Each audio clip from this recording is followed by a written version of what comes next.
The French Revolution would result in the shocking executions of the French king and queen.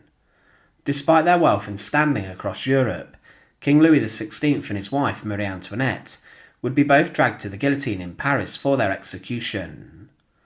These were performed months apart from each other, and Louis XVI would lose his head first, following being sentenced to death at a trial.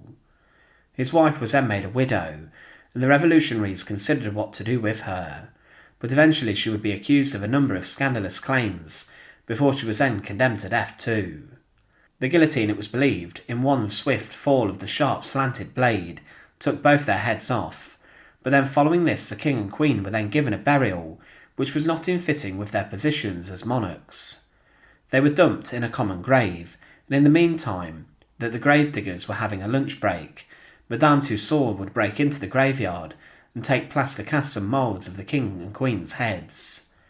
But this was not the end of the story of Marie Antoinette and King Louis XVI, as later their remains would be disinterred and they were dug up. Join us today as we look at digging up the executed French king and queen, and as always, to support our channel, please make sure to subscribe. The Madeleine Cemetery would be formally closed and classed as full on the 24th of March 1794, and it was here where Marie Antoinette and Louis XVI were buried. Their remains were taken from the execution scaffold to be buried in common graves.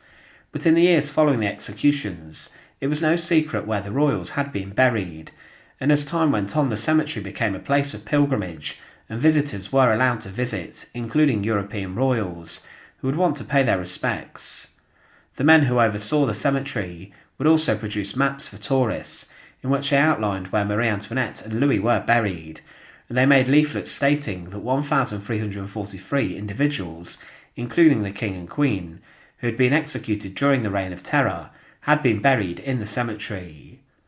Amongst those, also in the cemetery, were 500 members of the Swiss Guard who had been massacred, and other nobles including the Duke of Orleans and the assassin Charlotte Corday. But then the cemetery was then sold off, but this was during the brief restoration of the monarchy. But in May 1814, Louis XVIII ordered an official inquiry as to locating the body of Marie and Louis, and the court officials listened to witnesses who had seen and been present at the burial. The exhumations were then ordered, and it was wanted to give the king and queen a new burial site, highlighting their royal status. The exhumations began on the 18th of January 1815, and the former gravedigger took part, but on the same day as the exhumation began, Marie Antoinette, the queen's remains, were found, and the king's body was found on the following day. It was then decided later they would be moved to the Basilica of St Denis for their reburial. But the queen's body was found very easily, and on the coffin a layer of quicklime had solidified, and this preserved her remains. Many of her bones were found, and the skull of Marie Antoinette was also found to have been intact. The diggers also found a woman's stocking, and they were the ones which had been given to the queen when she was imprisoned in the conciergerie, and also 2 elastic garters were found in the queen's grave, along with parts of her hair. Many of those who saw this exhumation were moved by it, and one man fell to his knees and knelt, whilst another burst into tears and fainted. The workers then put these items into a chest, and they then salvaged the bones of her which had been mixed with earth and quicklime. But these chests were then moved before they spent time in a chapel with priests, and then the gates of the cemetery were locked. But the search for the king had been then started after Marie's body had been found, and this then resumed the next day, and officials dug a deep trench near to a wall. They then found parts of a coffin. They then uncovered fragments of skeleton of a man, along with a skull. The head of Louis XVI had been placed between the bones of his leg, and there were no traces of his clothing found, but those who uncovered the remains believed that these were belonging to the king. They were then gathered in a chest too, before the remains were then placed in lead coffins. There has been some questions regarding whether the remains were actually Marie and Louis. There has never been a DNA test done of these, but it is accepted that this is the case.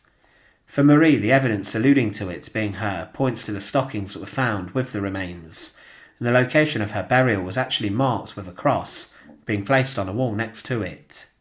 The grave also was quite deep, and there was clear evidence that the skull and hair belonged to a woman who had clearly lost her head. The boards of the coffin also had an imprint identifying her remains, and this was well preserved. But there is more doubt surrounding Louis XVI's body, as there was no clothing found with the remains, as this had disintegrated, and there were pieces of wood found which could have come from a coffin. But to some it looked as if the grave had been possibly disturbed already, but the skeleton of the man they found they identified as the king. This was a man who had had his head taken off, and then had it placed in a coffin between his legs. The amount of remains they found were mostly bone fragments, but in this area of his burial there were no other remains found, and it did match the map produced earlier, and it was then accepted that this was actually the king's body. It was said of the king and queen's exhumation that, having thus ascertained the spot, we began by searching for the body of the queen, in order that the remains of his majesty might be discovered with the greater certainty, as we had reason to believe that they had been deposited nearer the wall, towards the Rue d'Anjou. After the workmen, several of whom had witnessed the interment of the queen, had opened, to the depth of 5 feet, a space 10 feet in length by 5 or 6 in breadth, we found a bed of lime, 10 or 11 inches deep, which we ordered to be removed with the greatest care. Under this bed we distinctly perceived the outline of a coffin about 5 feet 6 inches in length.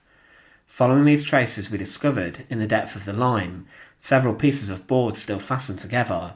In this coffin we found a number of bones, but several were wanting, having undoubtedly been reduced to dust. The skull was entire, and its position indicated incontestably that it had been severed from the body. We also found remains of clothing, and particularly 2 elastic garters in good preservation. The whole were placed in a chest and locked up. In another chest were deposited the earth and lime found mixed with the bones. The opening in the cemetery was then covered with thick planks, and we proceeded to search for the body of the king. To that effect, we caused an opening 12 feet square to be dug between the former opening and the wall towards the Rue d'Anjou. Not finding any lime to indicate that the king's body had been interred there, we considered it necessary to dig a little lower in the same direction, but the approach of night compelled us to suspend the search until the following day. The 2 chests were removed into the hall, and they were then sealed with the arms of France, covered with a pall and surrounded with lighted tapers. The priests of His Majesty's chapel spent the night in the hall, repeating the prayers of the church. The gates of the cemetery were then locked, and a guard stationed round the ground. We again repaired to the cemetery at 8:30 o'clock in the morning of January 19th, attended by workmen. A deep trench nearer the wall being opened in our presence, we discovered some earth mingled with lime, and several small pieces of board indicative of a coffin.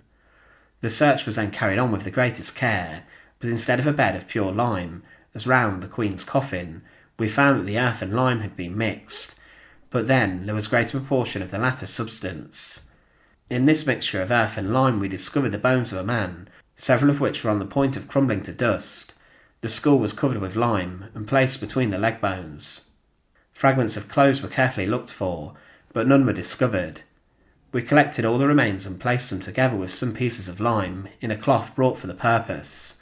Although the spot in which the body was found corresponded with that pointed out by several eyewitnesses of the interment, and the situation of the head left no doubt as to the identity, we nevertheless caused the ground to be dug 12 feet deep to the distance of 25 feet, in order to ascertain whether there was any bed of pure lime. No such bed being found was a corroboration of proof already satisfactory that the remains we were in possession of were those of the king. These remains were then enclosed in a chest, sealed with the arms of France, conveyed into the hall, and placed by the side of those of the Queen. The priests continued to repeat the prayers of the church over the 2 bodies. Following this, the remains of the King and Queen were then interred inside of tombs at the Basilica of St Denis and the Royal Mausoleum.